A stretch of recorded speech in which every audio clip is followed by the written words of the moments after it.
నమ మైసూరు, నమస్కార Mysuru. Hey guys, it's me Sriharsha. Welcome to my YouTube channel. అందరూ ఎలా ఉన్నారు? ఈ రోజు మనం మైసూర్లోనే అత్యంత అద్భుతమైన ప్రదేశానికి మనం వెళ్ళబోతున్నాం. అదేంటంటే బృందావన్ గార్డెన్స్. సో ప్రస్తుతం నేను బ్యాటరీ వెహికల్లో ఉన్నానన్నమాట. బృందావన్ గార్డెన్స్కి వచ్చేసరికి బాగా లేట్ అయిపోయింది. ఇప్పుడు టైం అరౌండ్ 5 or 5:30 అవుతుంది. ఇప్పుడు ఈ 60 ఎకరాల పార్క్ మొత్తాన్ని తిరగాలంటే చాలా టైం పడుతుంది. సో డే లైట్ ఎండ్ అయిపోయే లోపల ఈ ప్లేస్ మొత్తాన్ని మీకు అందంగా చూపించాలంటే ఈ బ్యాటరీ వెహికలే మనకి ఏకైక మార్గం. సో దూసుకుంటూ వెళ్ళిపోదాం. Let's go. యాక్చువల్గా ఈ పార్క్ని కొంతమంది డే టైంలో విజిట్ చేస్తారు, పిక్నిక్ లాగా ప్లాన్ చేసుకొని నేచర్తో మంచి టైం స్పెండ్ చేద్దామని. కొంతమంది ఈవినింగ్ టైం వస్తారనమాట. ఎందుకనంటే నైట్ పూట ఫౌంటైన్స్, లైటింగ్స్ ఇదంతా పెట్టి చాలా అందంగా ఉంటుంది పార్క్ మొత్తం కూడా. అండ్ ఎస్పెషల్లీ నైట్ పూట జరిగే మ్యూజిక్ ఫౌంటైన్ ప్రోగ్రామ్ కోసం వస్తారు. సో అది నేను మీకు ఈ వీడియో ఎండింగ్ లో చూపించబోతున్నాను. So stay tune. నన్ను అడిగితే ఈ బృందావన్ గార్డెన్స్ కి మధ్యాహ్నం లంచ్ కంప్లీట్ చేసుకున్న తర్వాత వస్తే చాలా పర్ఫెక్ట్ గా ఉంటుంది. ఎందుకనంటే మధ్యాహ్నం నుంచి సాయంత్రం వరకు పార్క్ లో మంచిగా ఎంజాయ్ చేసి నేచర్ తో ఫుల్ గా టైం స్పెండ్ చేసి నైట్ పూట వాటర్ ఫౌంటైన్స్ తో ఫుల్ గా ఎంజాయ్ చేయొచ్చు అనమాట. సో మనం ఈ బ్యాటరీ వెహికల్ లో ట్రిప్ ని కంప్లీట్ చేసే లోపల ఈ బృందావన్ గార్డెన్స్ గురించి మీకు కొన్ని ఇంపార్టెంట్ విషయాలు చెప్పాలన్నమాట. అవేంటంటే బృందావన్ గార్డెన్స్ ని 1927వ సంవత్సరంలో స్టార్ట్ చేసి 1932వ సంవత్సరం నాటికి కంప్లీట్ చేశారు. సో 5 years పట్టిందనమాట ఈ అందమైన గార్డెన్స్ ని తయారు చేయడానికి. మైసూరు వడియార్ సామ్రాజ్యానికి కృష్ణరాజ వడియార్ 4 రాజుగా ఉన్నప్పుడు సర్ మిర్జా ఇస్మాయిల్ గారు ఈ బృందావన్ గార్డెన్స్ ని కట్టించారు. ఇతన్ని దివాన్ ఆఫ్ మైసూర్ అని పిలుస్తారు. ఇక్కడ దివాన్ ఆఫ్ మైసూర్ అంటే chief executive officer of government of Mysore అన్నమాట. ఈ బృందావన్ గార్డెన్స్ ని ఎంత అద్భుతంగా కట్టించారనేది ఈ గూగుల్ మ్యాప్ ఇమేజ్ ద్వారా మనకి చాలా క్లియర్ గా అర్థమైపోతుంది. Left side and right side మనకి బృందావన్ గార్డెన్స్ ఉంటాయన్నమాట. అండ్ మధ్యలో మనకి కేఎస్ఆర్ డ్యామ్ వస్తుంది. ఇందుకే ఈ గార్డెన్స్ అంటే మైసూర్లో ఎంతో ఫేమస్. చూసారా అసలు ఎంత అద్భుతంగా ఉందో, ఎంత గొప్పగా కట్టించారో. కేఎస్ఆర్ డ్యామ్ గురించి నేను ఈ వీడియోలో మనం ఫెర్రీ బోట్ రైడ్ చేస్తున్నప్పుడు ఎక్స్ప్లెయిన్ చేస్తాను. సో చూస్తూనే ఉండండి.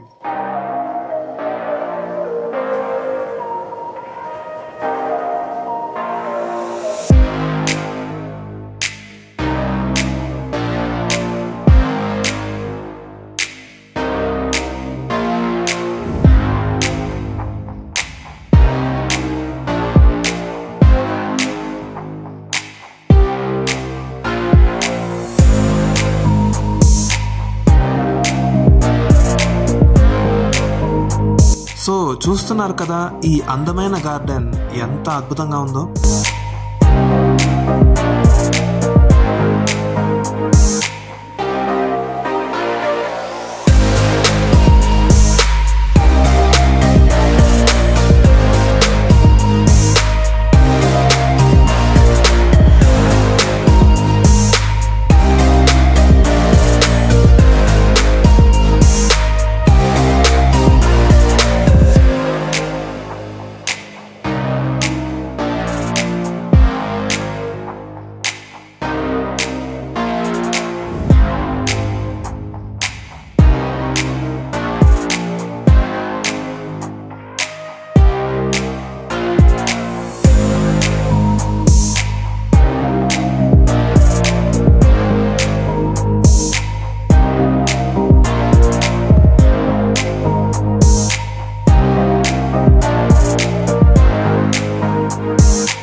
రైడ్ ని కంప్లీట్ చేసుకున్నాం. ఇప్పుడు వాటర్ ఫౌంటైన్స్ చూసేద్దాం పదండి. లైటింగ్స్ తో చాలా అందంగా ఉంది.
చూస్తున్నారు కదా, ఈ బృందావన్ గార్డెన్స్ ఎంత అద్భుతంగా ఉన్నాయో. అసలు టైమే తెలియట్లేదు.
చూస్తుండగానే చీకటి పడిపోయింది.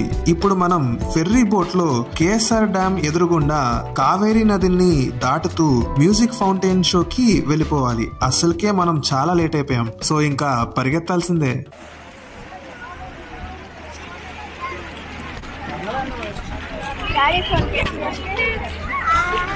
లాస్ట్ గా వెళ్ళే ఆ ఫెర్రీ బోట్ ని పట్టుకోవాలి. కేఎస్ఆర్ డ్యామ్ అంటే కృష్ణరాజసాగర డ్యామ్. ఈ డ్యామ్ ని కృష్ణరాజ వడియార్ 4 కట్టించారు. 1911వ సంవత్సరంలో కన్స్ట్రక్షన్ ని స్టార్ట్ చేస్తే 1932వ సంవత్సరానికి కన్స్ట్రక్షన్ ని కంప్లీట్ చేశారు. ఈ డ్యామ్ యొక్క టోటల్ వాటర్ కెపాసిటీ 140 కోట్ల క్యూబిక్ మీటర్స్ ఉంటుంది.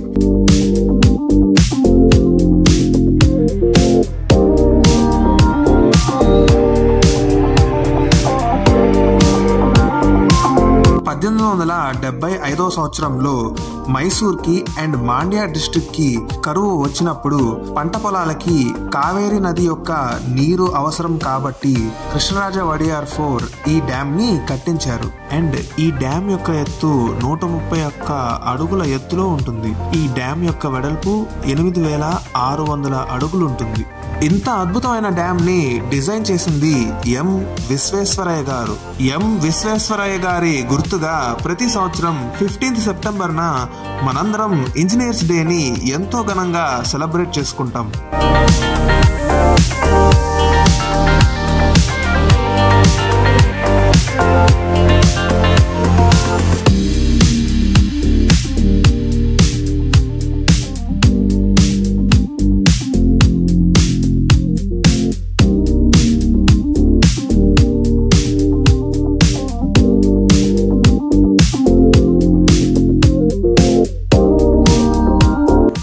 ఇప్పుడే బోట్ రైడ్ కంప్లీట్ అయింది. అటుపక్క నుంచి ఇటుపక్కకు వచ్చాం అనమాట ఈ బృందావన్ గార్డెన్స్లో.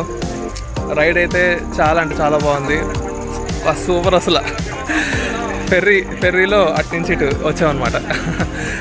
నార్మల్గా బ్రిడ్జ్ వాకింగ్ కూడా ఉంది, బట్ నేను ఫెర్రీ అయితే సరదాగా ఉంటుందని చెప్పేసి అది. ఇంకా ఎటువంటి ఆలస్యం లేకుండా మ్యూజిక్ ఫౌంటైన్ షోని చూసేద్దాం పదండి.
చూసారు కదా, మీకు కానీ ఈ వీడియో కనుక నచ్చినట్లయితే లైక్ చేయండి, షేర్ చేయండి అండ్ సబ్స్క్రైబ్ చేయండి. ఇట్స్ మీ శ్రీహర్ష. మళ్ళీ నేను మీ ముందుకి ఒక సరికొత్త అద్భుతమైన వీడియోతో వచ్చేస్తాను. Until then take care. Thank you so much.